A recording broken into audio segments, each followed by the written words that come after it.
News కి స్వాగతం.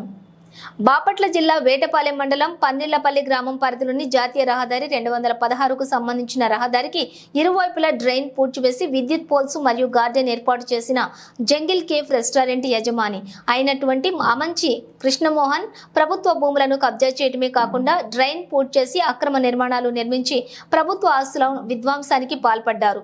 ఆమంచి కృష్ణమోహన్ ప్రలోభాలకు లొంగిన national highway authority of India అధికారులు చట్టవిరుద్ధ కార్యకలాపాలకు సహకరిస్తున్నారు. కానీ కనీసం ఆమంచి కృష్ణమోహన్ కు నోటీసులు ఇవ్వకుండా స్వామి భక్తిని ప్రదర్శిస్తున్నారు. ప్రతి 5 సంవత్సరాలకు ఓసారి అధికార పార్టీలో చేరి చీరాల నియోజకవర్గంలోని తన రాజకీయ ఆధిపత్యాన్ని నిలబెట్టుకోవటానికి వెంపర్లాడుతున్న వ్యవస్థీకృత నేరస్తుడు ఆమంచి కృష్ణమోహన్ చేసిన భూ కబ్జాలలో జాతీయ రహదారి 216కు సంబంధించిన భూములను కబ్జా చేయటం ఒక అంశం మాత్రమే.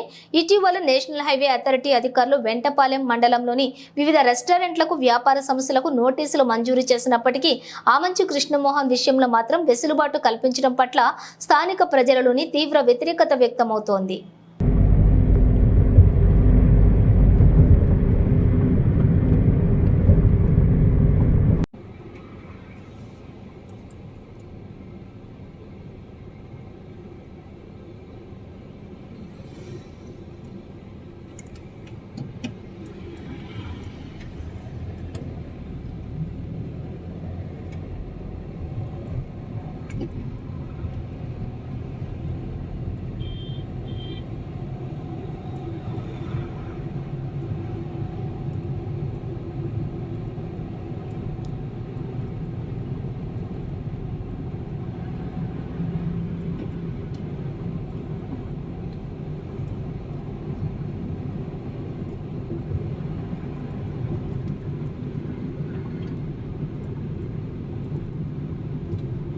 Right.